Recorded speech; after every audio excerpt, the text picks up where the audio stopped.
Hi, I'm Amy Stair, CEO of Star Power, and I am delighted to have with me today none other than Rick Wright of Columbus, Ohio. Rick, thank you so much for saying yes, reluctantly, finally agreeing. Thank you for having me. That's an honor. It's an honor for us. Before I let Rick just jump in, I want to anchor some hallmarks about this gentleman. First of all, that he has successfully been a solo agent in this industry for decades. And your consistency, Rick, which we're going to talk about a lot with the systems that you've put in place, but his ability to develop consistency early on in his career and maintain it is something that whether you're a new agent or seasoned agent are really going to benefit from. And then I loved, you made a statement to me when we were talking, you live an unreal life. And so we're going to talk about that also. So make sure you got your notes handy and let's just jump right in.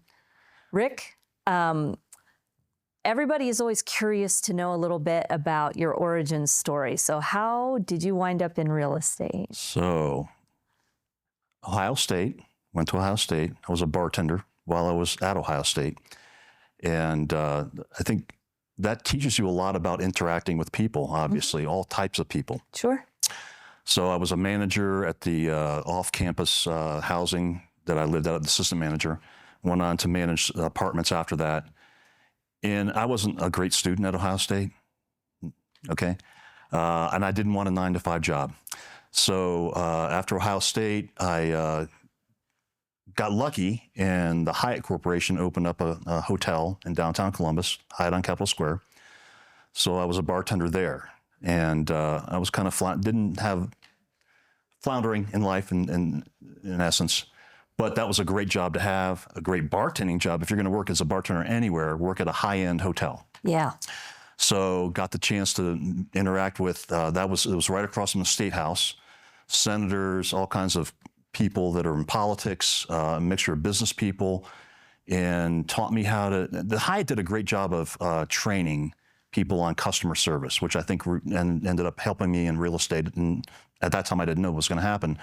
But I had a friend at the time that he was a bartender as well, Scott, and a broker apparently was at the bar and recruited him to come work for, it was called Donahue Realtors at the time. He's like, Rick, why don't you come and let's take the classes together and get our real estate license. I'm like, yeah, okay, yeah, let's just do that. He didn't really do much with it, but I did. As far as Donahue was there for about a minute. And then I went, Lori Molinar was the broker that recruited me to Century 21. And I went there because of their training and did pretty well at Century 21. But I think the one thing that really turned my career around was, and I think I told you this, the Columbus Board of Realtors had a library where at the time you could go in and borrow books and tapes back when they had cassette tapes. And so I got the cassette tapes from Star Power, and I started, I got the full year, and I started listening to this stuff. I'm like, holy smokes, this is the stuff that I need. It was like no other training, no other thing I had ever heard of. And I listened to them. I think there were maybe 2 or 3 years worth there in the library at Columbus Board. And then I joined Star Power. I ordered all the back ones to the very beginning. So I've listened to every tape from Star Power all the way through when there were CDs and online and so on and so forth. Star Power is definitely the one thing in my career that changed my life. And I owe everything to Star Power as far as I'm concerned, as far as my trajectory. So was at Century 21 for maybe 6-7 years. Got recruited to RE/MAX 30 years ago, November of this year. Bob Miller and Daryl Shorston recruited me, and that was another one of the best things that ever happened in my life. I love RE/MAX. You love RE/MAX so much you even got the socks. Yep. I got these from Rob Little in Las Vegas at the last convention. Shout out to Rob. Yeah. You know, you mentioned that Hyatt really taught you a lot about customer service. What have you carried forward from that environment that is still true in your business today? Customer comes first. The customer may not always be right but the customer comes first. And I think if you just focus on servicing your clients, your customers, and don't worry about the money, just service them, do a good job for them, you'll get repeat referral business. You'll feel better about yourself. They'll feel better about the transaction. I just think if you have a single-minded focus on that, you can succeed. So you kick off that level of customer service with a concierge form. Tell us about that. Yeah, so, and we're going to share it with you guys. Yeah, so I probably got this at a Star Power event somewhere along the line, and I just basically copied it. So the concierge form just basically asks for all their details, date of birth, hobbies, likes, dislikes, restaurants, everything that they like, and they fill it out. I use .loop. They fill it out online, and then I use that. Obviously, if it's an anniversary that's coming, let's say they got married, in August 25th, and I'm working with them, I'll note that and say happy anniversary to them as I'm working with them. The likes, like restaurants and hobbies or pets and stuff like that, I try to do little things along the line during the transaction and after the transaction. Why during? Oh, well, why not? I mean, you want to cement that relationship. And I think those little, we don't have to spend a lot of money on that kind of stuff. I think you can, we were talking earlier, I use Amazon Prime. And if I know someone has a pet, and I'll send them something through Amazon Prime that's for their pet or for their child or whatever. It's I think it's the little things that you do that show your attention and that people really appreciate. And it doesn't have to be a big thing. It just be a little thing, just a thought. I think that's really important. Yeah. A lot of people think they've got to spend a lot of money to buy the attention. But you don't have to. Just a thought along the process and then after the process. Great. Okay, so we'll give you the concierge form. You are a systems guy, and it's one of the reasons you've been able to be a solo agent and have the success you have had all these years. And I'd be remiss if I didn't make you mention at RE/MAX, you set your sights on, I'm going to be 100% club, and then I'm going to go further, and you created that consistency. Can you speak to that a little bit? So why is that motivating? My first year at RE/MAX, my goal was to make 100% club, which is 100,000 GCI. And I got to shout out to Teddy Griffin, who helped me achieve that the first year. That was my big goal. Just make 100% club. If I can't do that, I shouldn't be at RE/MAX. And so for 30 years, I've made 100% club, platinum club 10 times. That was important to me to achieve that level and maintain that level. A platinum club is 250,000 GCI. And, the consistency, it's funny that you mentioned single agent, because you and I know we have some good friends, Mike Parker, who has always teased me about being a single agent and be a team. Crockett's up in Cleveland, same thing.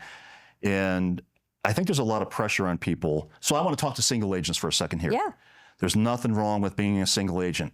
If that's your niche, if that's your comfort level, do it. Don't feel pressured, because I've never heard a single agent tell a team you should be a single agent, but I've heard plenty of teams tell a single agent you should be a team. Mm-hmm. So I think that you should never feel bad about being a single agent. If that's your comfort level, do it, and do it right. Do it with systems. So that's what I've done over the years is try to, do I have an assistant? No. I have a CRM. That's an assistant in a way. What are you using and why do you like it? So Realty Juggler. I was top producer for a while when it was, before it was cloud-based, when it was on your computer. Mm-hmm. And then they went to the cloud-based and the prices went way up, and I just didn't see the benefit. Even Realty Juggler, I probably don't use all of the features, but I use the ones that I need, and it works for me. It's only like $99 a year. I like Realty Juggler. What do you like about it? Well, so it does everything. It's got all my contacts in there. I have plans for FSBOs, expireds, past clients. So you set up your plans. Keeps you organized. I get up in the morning. I just look. What do I need to do? What do I need to mail out? There's a lot of people still using their CRMs as a Rolodex. You have really done, in my opinion, what a CRM is supposed to do for you. Let it drive the instruction of activity rather than... Absolutely. Yeah, you got to set it up. And it takes a little while in the beginning to set it up, but I still have Dave Beeson's letter writer on there. I don't use it as much as I used to, but I think it's gotten a little bit outdated. But anyways, yeah, you just, if you set up a CRM correctly, it can be like an assistant, keeps you on track.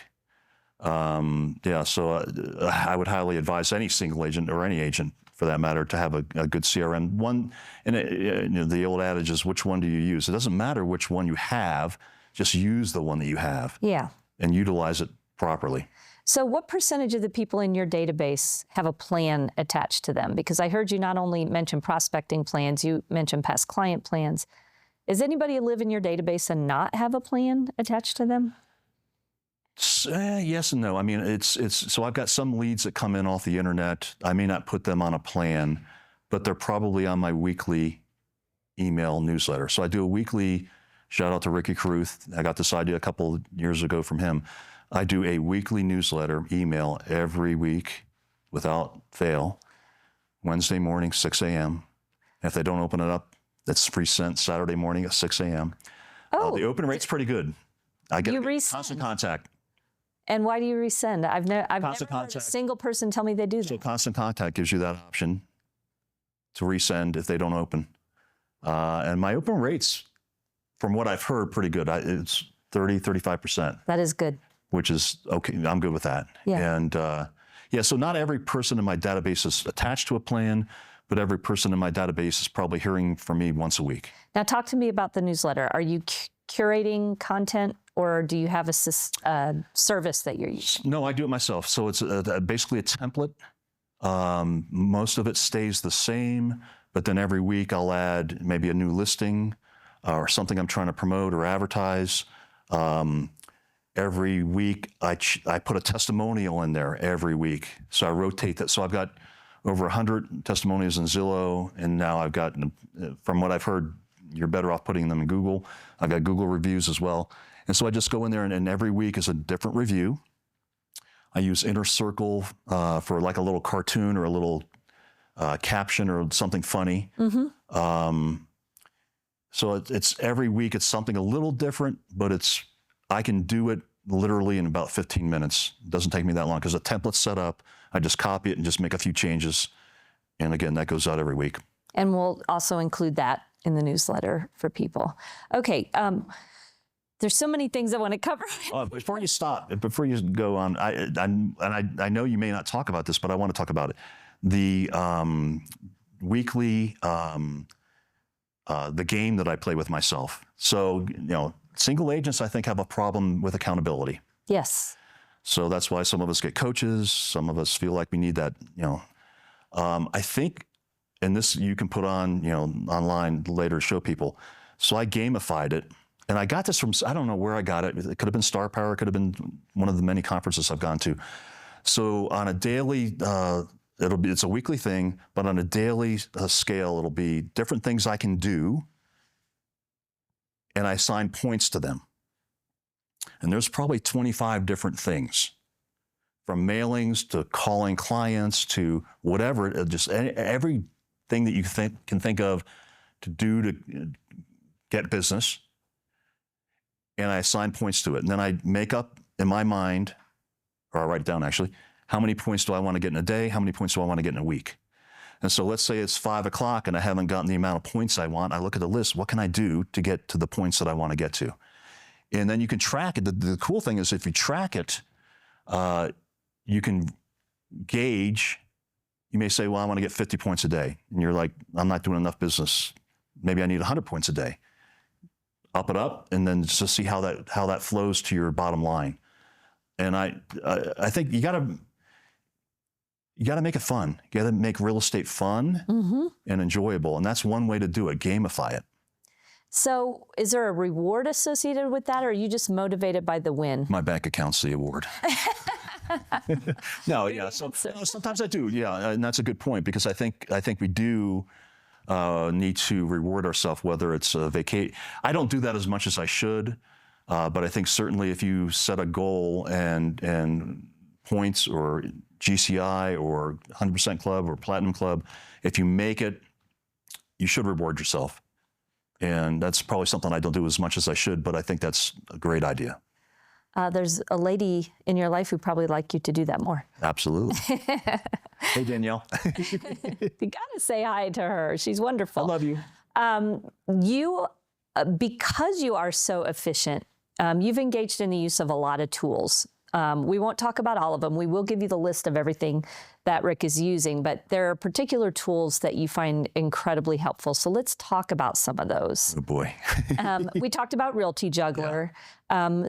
RedX, you've used for quite a while, and you use it pretty deep. I've been through all of the Vulcan 7, Espresso Agent, and RedX. They're all very similar.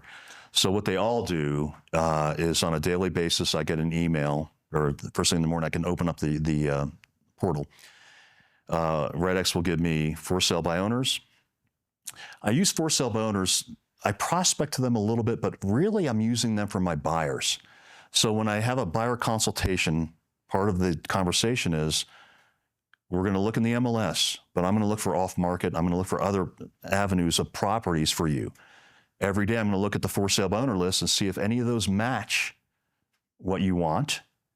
And the advantage to you as a buyer is they're not going to have as many eyeballs on that for sale by owner. Therefore, probably no multiple offers, and a huge advantage for you as a buyer. So that's the main reason the for sale by owner for sure. Expired. There's a script for you guys right there. Yeah, and people say definitely.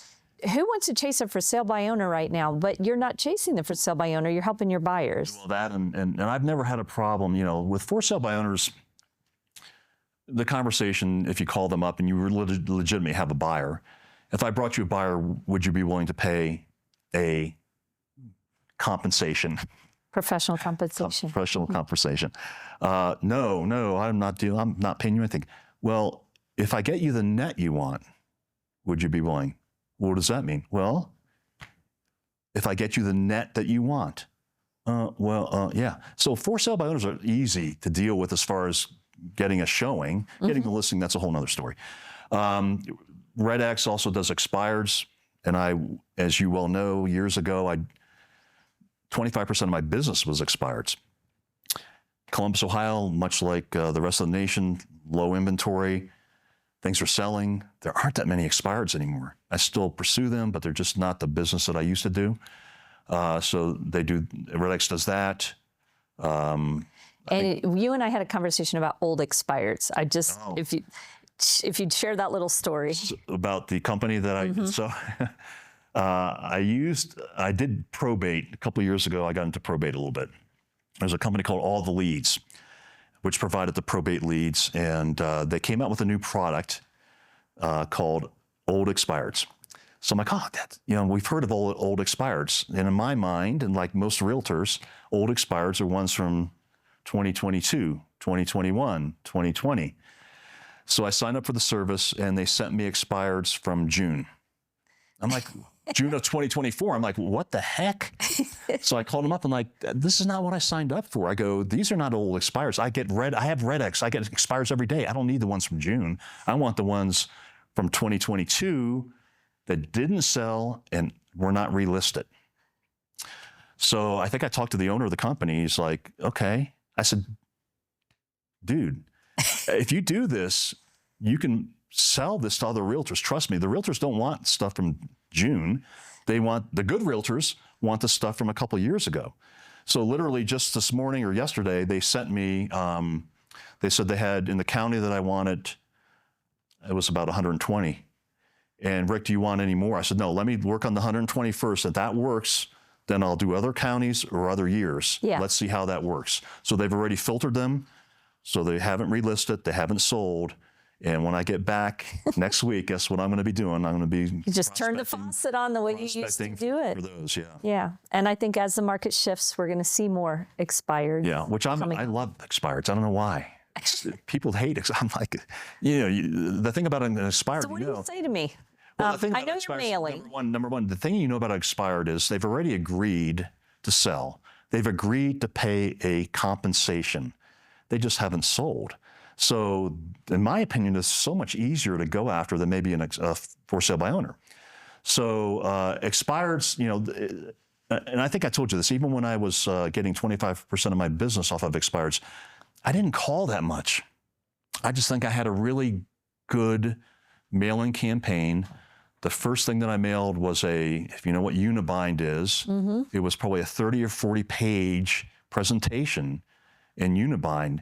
And I had people when they invited me out to talk to them, they're like, wow, this is, and I'd ask expireds, show me the stuff that other people have sent you, the other realtors. And it was so lame. I'm like, oh my God, my stuff is so much better. It really was. I mean, and 30 to 40 pages. What are you giving me as an expired? it would be all kind. I mean, obviously stuff about Remax, stuff about marketing, stuff about myself. Over the years, it's evolved to different things. Market data? Are you? Yeah, I mean, I do the RPR maybe. For those people who don't know, what is RPR? RPR is the National Association of Realtors, like a Zestimate, but it can be as little as 12 pages or as many as 40, depending on what you want to print out. But honestly, I think it was the Unibind, maybe not what was in it. Yes. But the bound thing just looked so much better than anything anyone else sent. I would go, and to this day, I still do it. If it's someplace close to where I live, I'll drop it off first thing in the morning, literally on my way to the gym, 7 o'clock in the morning, on their door or their mailbox, whatever, and beat everyone to the punch. If I don't have time or it's too far out, I'll just mail it, priority mail, whatever. And then back to Realty Juggler, it was a plan. So it was the first mailer and then a series of either postcards, mail, whatever it was for a week, 6 or 8 weeks. And back then, I didn't call at all. My advice now would be to people, and I should take this advice as well, you need to call. I think that's you need to have that conversation with that expired. Don't ask me for a script because I don't know that I have a good one. But the bottom line is, you got to be empathetic with them. Sorry, your house didn't sell. Why do you think it didn't sell? And would you mind if I come take a look? I mean, the bottom line is you got to get face to face. Yes. That's the bottom line. And if you're personable, likable, you may have a shot. Well, we're going to see what you're going to do with those 120. Yeah, Can't wait to hear. Let's talk about a couple of your other tools. You mentioned listings to leads. Love listings to leads. Check it out. I mean, all I can say is it's inexpensive. I do. So they got so many features. I can't even tell you all the features, but the ones that I use the most, when I list a property, I can post it on Facebook. I can send my seller a link that they can then post it on Facebook to their sphere, right? So when I have a listing consultation, I'll tell people, we're in this together. We're a team. I'm gonna try to sell your house, but I want you to be part of the team, and you can help me in a way. When I send you this email, put it on Facebook and forward it. I can do landing page leads. I can do a Facebook marketing campaign for a week. So and when you put something in contract, you can post it. And when it's sold, you can post it. It's got a ton of features for a very little cost. And they charge you based on the number of listings that you have or that you want to. So I think it's 5, 10, 20. If you don't have very many listings, just get the 5 plan, and it's $30-$40 a month, cheap. That's great. With a lot of bells and whistles, tons. So again, what I'm hearing from you is you found something that is systematized that gives you leverage. This seems to be a theme for Rick Wright. Well, any technology that I can use that saves me time or money, I'm all for it. And again, you guys are going to get his full list, so we won't hit on all of them right now. Yeah. Any of your other favorites that just you couldn't live without? If I took half your technology away today, what would you have to keep? Dot Loop, obviously, a lot of people use that. I just signed up for a new one from the conference, and the Star Power Conference. If you have not been, oh my God, go. Sign up for Star Power, be a member of the club. go to the conference next year in Salt Lake City. I learned about this company called EvaBot at one of the classes. So this is kind of cool. EvaBot, when you have a closing, you can send your client a link and they fill out a form. I have not seen the form, but I kind of know what it says. It probably asks them for their likes, things that they like to do, whatever. Then you set a budget. So I've only done it once. I set a budget of $200. I told my client, it's kind of funny because he knew I was out of town at this conference. And I said, I'm back and here's what I learned. And you're the first person. I'm going to send this to you. I want you to tell me what you think and take a picture of what they send because I don't know what they're going to send. So they base the gift on their questionnaire. I love this. Which I think is so cool. He sends me a picture. It was like, for $200, there was like 4 or 5 things they sent him. I'm like, oh my God. I just think that's so, I mean, talk about a time saver. I don't have to think about what I'm sending someone. They fill out the form and then it sends it based on it could be $50, $100. So I did 200 because it was a pretty expensive home. This leans into a conversation that we've had about a book you read called Giftology. How has your philosophy on acknowledging your clients through gifting shifted as a result? That was a really cool book, and I don't know who recommended it or where I heard to read it. I probably read 30 to 50 books a year. And when I say read, probably not, I don't read them. I listen to them on Audible. And I multitask, so when I'm working out, when I'm on the treadmill, I'll listen to a book. And why not? When I'm in my infrared sauna, I listen to a book. So Giftology was a paradigm shift for me because we all know who Cutco is. Nothing wrong with Cutco.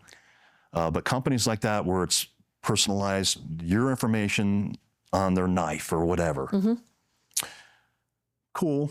And you're hoping that they use that knife and, oh, Rick, Wright, yeah.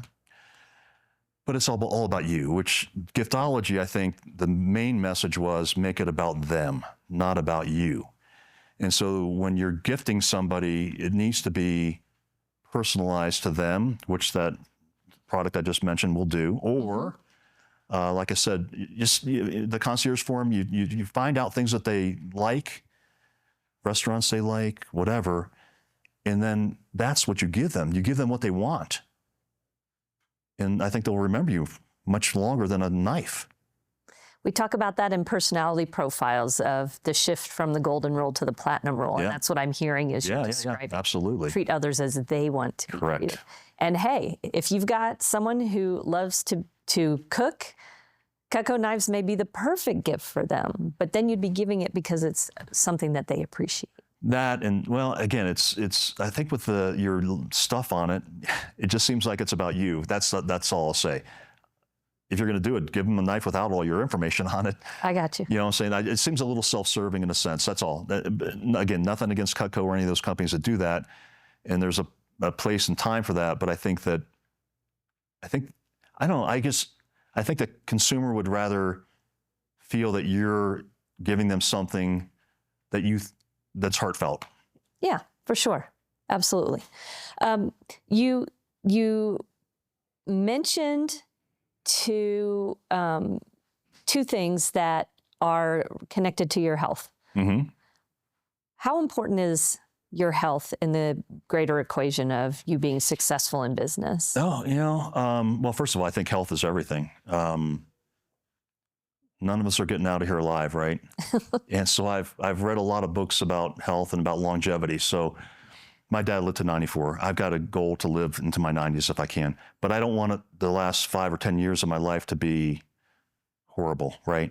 So I think if I take care of myself now, hopefully I'm putting banking on not having that happen.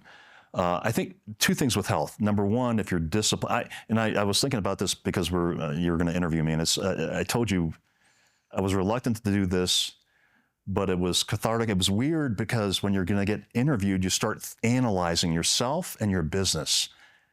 I would urge anyone, if you're not being interviewed, think about it if you were, and analyze yourself and your business as if you were about to be interviewed. It's eye-opening. So with regard to health, I think I'm more, I hate to say it, but I'm probably more disciplined about my health than I am real estate, which is kind of sad, but that's okay. I don't know. You're pretty disciplined about your real estate. Literally every day I have a routine, a morning routine, and which she can share with you. I'm a big believer in Ninja. He wrote that out for us, so I will Larry definitely Kendall, share. the morning routine, and start the morning off right. And so part of my routine is, I get up in the morning, I do a massage chair, I read my goals, read affirmations. I've got a whole list of things that I do. And then after that, it's working out. And that's every day. I mean, I literally don't miss a day. Mm-hmm. It's incredible. I mean, I think to myself, even when I'm sick, I go work out, which is sick, but I still go work out. So I think that can carry over into real estate because it's a discipline. Mm-hmm. If you're disciplined at one thing, I think you can be disciplined at everything. Right. So yeah, health is very important to me. There's two things I love. Real estate, for sure. I got lucky. I got really, really lucky. I found something that I really like to do, that I'm passionate about. I wake up and I want to do it. I want to do it. Same with fitness. I wake up and I have no problem. It's not, some people, my wife, she doesn't like to work out so much. But for those that don't like to work out, it's probably a struggle to get into the gym. For me, it's like, Have you always been that way? Yeah. Yeah. I don't know why, but I have. Well, Rick, one of the things I appreciate about you is when you find something that you're passionate about or that interests you, you jump all the way in. You just got your certified personal trainer. Yeah. Right? Yeah. Why did you do that? Well, because it's a passion of mine. And it's weird. I saw this thing online. I can get certified as a personal trainer. I'm not going to be a personal trainer. What did you learn? Most of it I knew, but some things I learned that were, it was very technical. And, if you love something, you always want to learn more about it. It's sort of like real estate. Yeah. Well, this year I'm going to be going to 5 conferences. Why? Because I love real estate. I love learning. I'm a lifelong learner. You can never stop learning. Keep learning. There's always new stuff, whether it's physical fitness or real estate. Keep learning. So I was like, yeah, this is cool. So we know you love Star Power, and I actually had someone ask me recently, why do you ever talk about or promote other competitive trainers? Star Power has always been a place of abundance. Mm-hmm. So if there's something that's working for you, we want these guys to know about it. So I know you mentioned Ninja. Love Do you Ninja. want to touch a little bit on why you love Ninja? So I've been to 2 of them. The first one, and I would say to anyone that wants to do the Ninja installation, do it with Larry if you can. Ninjaselling.com, I think, is the URL. We'll get that First included. one I did was in the Panhandle of Florida, and then I came here to Denver, to Fort Collins or wherever he's at, to his office. I just love that his whole philosophy. I love any of the trainers that are relational type trainers that are. So you've done Buffini's stuff for a long time. Buffini, Joe Stump, Tom Michael Ferry. Mayer. Am I leaving out? Tom Ferry.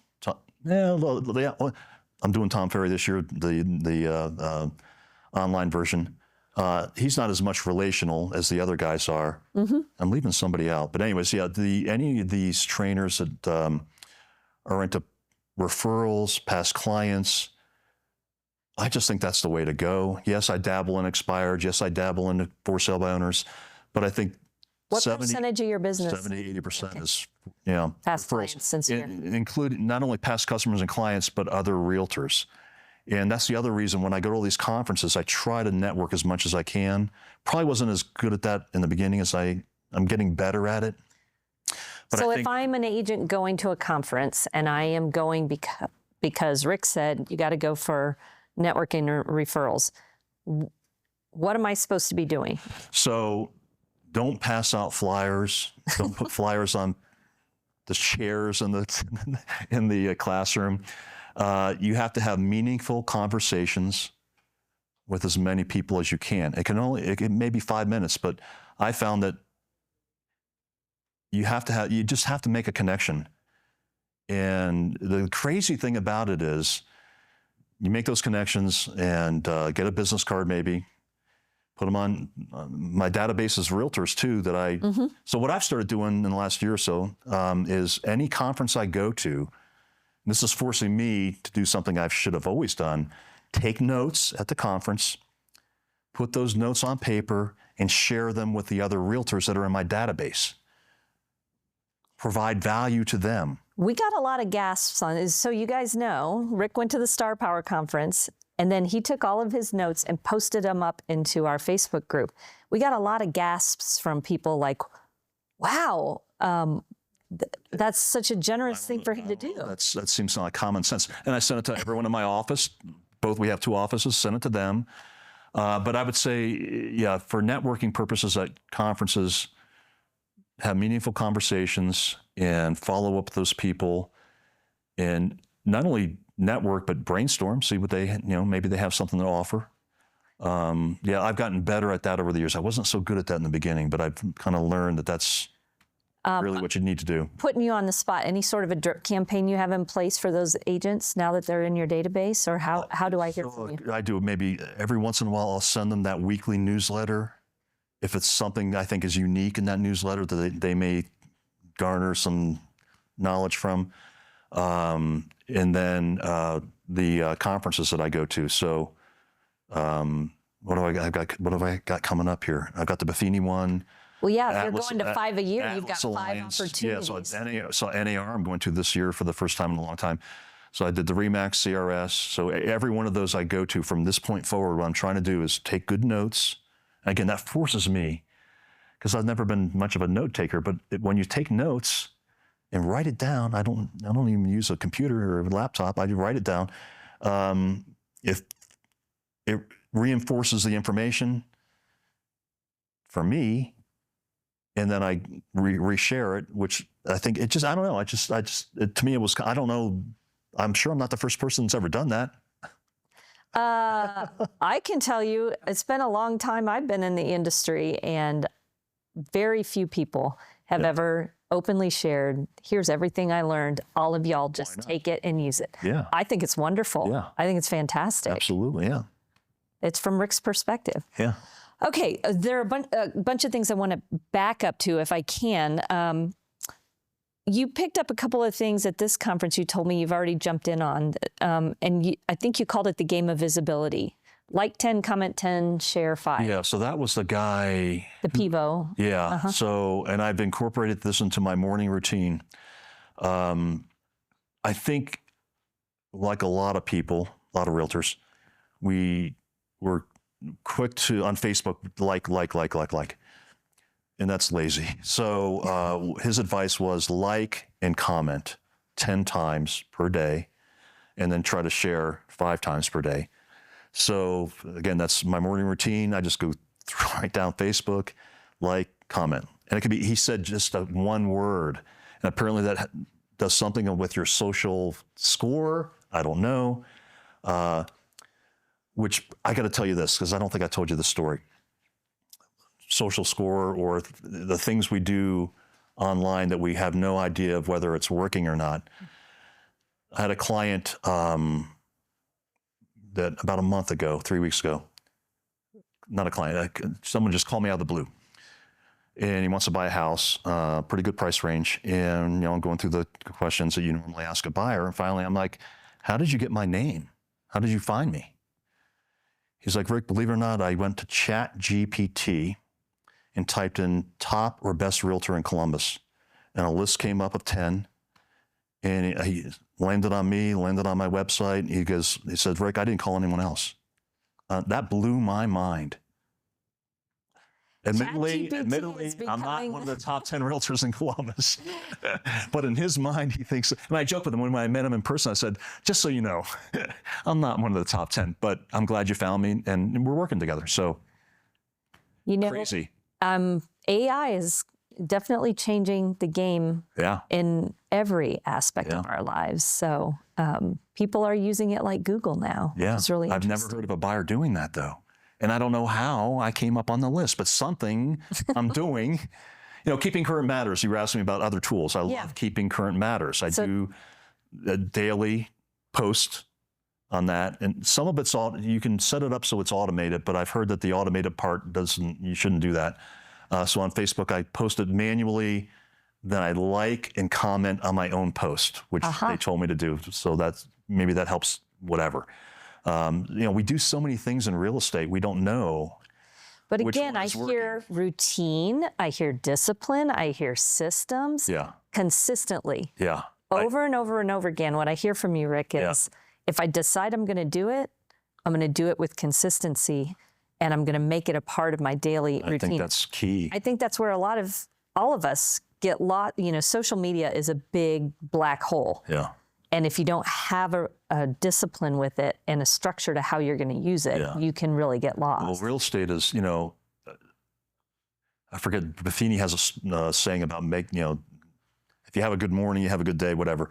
And I think I do. My morning is good, disciplined. The rest of the day, maybe not so structured. And that's okay with me, because I think that's the beauty of real estate. Not every day is the same, right? Mm-hmm. And if you did everything the same every day, it'd be kind of boring. So I'm okay with the routine in the morning. Same thing with diet. I have the same shake every morning, the same one. Pretty much the same meal for lunch or whatever. My first meal is not until 11 and then 3.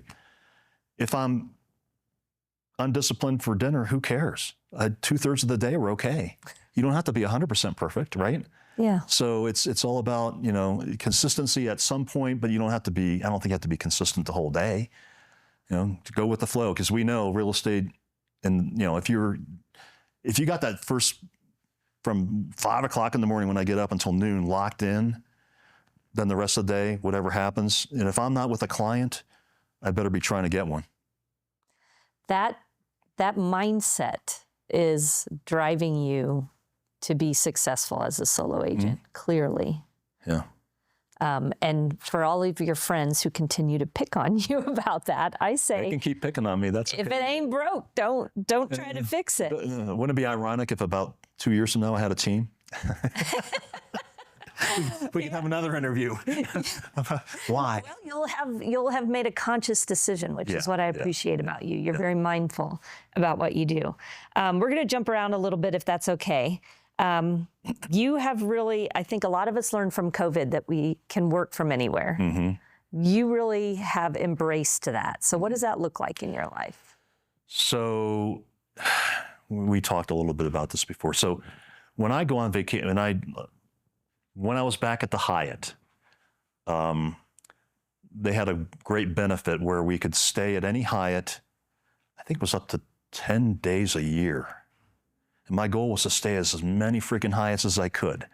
I mean, from St. John to Orlando, wherever there was a Hyatt, my goal was to go there. And at the time, I was dating a waitress who was a flight attendant. So it worked out awesome. We were all over the place. I lost my train of thought. Where was I going with this?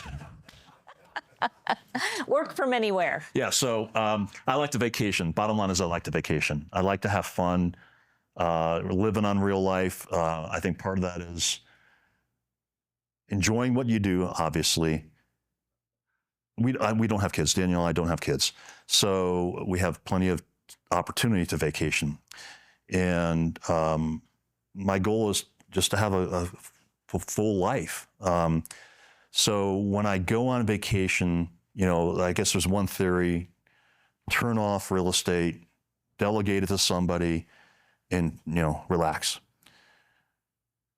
Actually, I'm more tense if I do that. I'd rather be engaged. Now, I'm not doing a ton of business, so I don't have to, you know, it's not crazy. When I go on vacation, I allot some time in the morning to open up my email.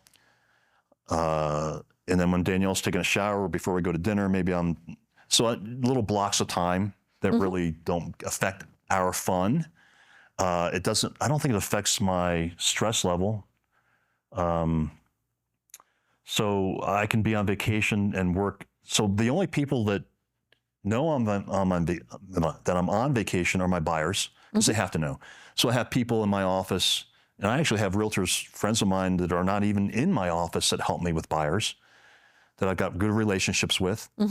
And I'll let them know that I'm going out of town. Hey, you're going to be available. And then I'll let the buyer know, hey, I'm going to be out of town. Call me first and I'll hook you up with one of my guys, gals, whatever. Sellers typically don't know. They don't need to know. As long as I pick up the phone when they call me, they don't need to know that I'm out of town. How do you arrange that with the agents? If I'm looking to create what you As far created. as compensation, yeah, that really depends. I typically, because everything can be done online, most of them I just pay cash. Go show 2 houses, I'll give you $100. If I need them to write an offer, which would be rare, then obviously we're talking about a different compensation. And it's reciprocal, so the other way around, I expect if they're out of town and I show, that it's the same arrangement. Great. And most of them, I think I typically overpay for the amount of hours that they put in, but I'd rather overpay than underpay. But with Dot Loop and everything else, I can do everything in Puerto Vallarta than I can in Columbus, except show a house. Right. Everything. You can still be their professional advisor from Correct. anywhere in the world. And the people that I use, I mean, I don't know if you know Richard Sanford. He was #1 RE/MAX agent in Columbus for years and years and years, good friend of mine.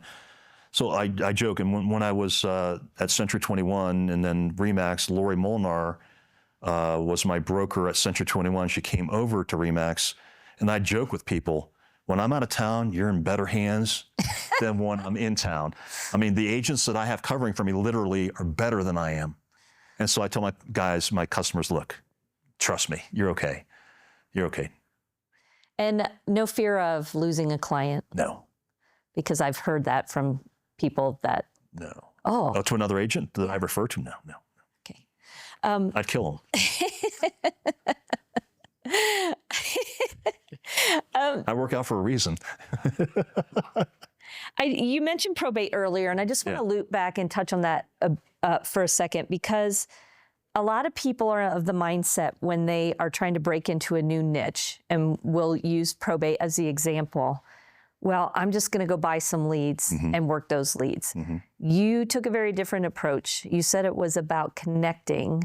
So tell us about that. Yeah, so the probate leads I did buy only because I thought it would be very time consuming to go to the courthouse and all that. So that was, to me, that was worth the cost of buying those leads. As far as buying, I did Zillow, I don't know, 6 months. I've done Realtor.com. I think I've done Homes.com. I have not had great success with buying leads like that. I just don't, maybe I'm just terrible at converting, I'm not sure. But that's just, I just don't, I've gotten to the point now when we all get those calls and I'm like, no, I'm not buying any leads. You want to give me a lead, I'll pay a referral. You got a platform like that? Yeah, then I'll pay you when I sell it. Yeah. But I'm not paying you up front. And I will not ever do that again. Pay for those type of leads. You're very much a relationship-based Correct. person. And that's more fun. Isn't business more fun with people that know and love you? I mean, yeah, and trust you, right? absolutely. That's if you want to have fun in real estate, that's the best way to do it. I agree, 100%. One last thing. We've got about 5 minutes left, and I just wanted to get into a couple of scripts, because Oh boy. I know you say you're not the script guy, but things just flow naturally off you. And I know it's a byproduct of all of the education you've exposed yourself to, and the agents, the eagles you choose to fly with, the people you hang out with. So one thing you said is, why should I be penalized for another agent's inability to negotiate? Can you set that up? So, 38 years in real estate, the last 35, 36, the co-op percentage has been consistently one number. What I noticed over the last couple of years is that co-op percentage, which was advertised in MLS and as of Saturday will not ever be advertised again, was sliding down 0.5%, 1%, whatever, less than what was normal. And so what I decided with my buyers was that I would tell them that I thought I was worth certain fee. had been in the past. That's that number. We won't say it, and that I shouldn't be penalized because the listing agent probably took a listing at a percentage less to get the listing, and then is passing along the savings to me, offering me less because they couldn't negotiate a full compensation. And I just thought, why should I be penalized for their inability to negotiate a fair compensation? So that's just the way I felt that was kind of odd. And going forward, it's so odd the way the things end up turning out, that's the way I'll continue to do business with my buyers. And the thing, we were on a Zoom call with my office the other day, and one of the agents was, complaining or whatever about buyers, and, this is stressful, and what buyer is going to want to agree to pay their agent, right? And I said, guys, the buyers, if you're any good, the buyer's not going to have to pay you. You're going to negotiate the commission in the offer and get paid whatever that commission is, full, whatever you want to call it. The buyer should never have to pay it because we'll just adjust the price up. What I'm hearing you say is understand your value. Yeah. Be able to articulate it. Yeah. We have to get a lot better at that. I probably have been guilty of not doing buyer consultations. I am doing them now. Mm-hmm. My buyer consultation in the past was probably at the first house that we looked at, and we'd have a conversation, but it wasn't formal. It wasn't structured enough. I think now, because, when you think about it, this is in my opinion, I know a lot of realtors are stressed out. I think this is the best thing ever. That we're now forced to have the buyer sign an agreement. And they're not going to sign an agreement without a presentation, without us explaining, without us showing the value. Mm-hmm. Huge opportunity. I don't get it. People are freaking out. I'm like, oh my God, this is great. This is going to, in my opinion, force, but hopefully some realtors, newer, maybe older, may be leaving the business because of this, which makes the pie that much bigger for the rest of us remaining. It can help more people. I love it. Yeah. I'm embracing it. Not a problem. I love your attitude. The last thing I want you to just touch on is, you said it's not just about the process of taking care of business, but having the right person by your side. My wife? Uh-huh. Danielle, I got lucky. I got really lucky. Danielle, so real estate has been good to me. That's how I met Danielle. She was a title rep, worked at a title company. That's how I met her. I think we only dated for like 3 months, and we've been married. It'll be 28 years in December. So got really lucky. She puts up with me. Luckily, she knew I was in real estate. She sort of understands the demands of real estate and having to work on weekends and all that kind of stuff. But I just got really lucky. So Rick, I can't thank you enough for agreeing finally to do this interview. And I should have never disagreed in the beginning. There are a lot of people in this industry who can relate to how you've chosen to do business. I think we'd be remiss if I don't give you the opportunity to thank some people very specifically who've had an impact on your career. So, as a single agent, obviously, we don't have a team, but I think that I'm assuming a lot of other agents that are single agents have people that have helped them along the way. So I definitely have to thank, my first broker, my Donahue Realtors, I won't count them. My first broker, Lori Molinar, who's still a good friend to this day. We vacation with, we go to dinner all the time. She's now at a different brokerage, Keller Williams. We still get along. She was very influential in my life, in my real estate life.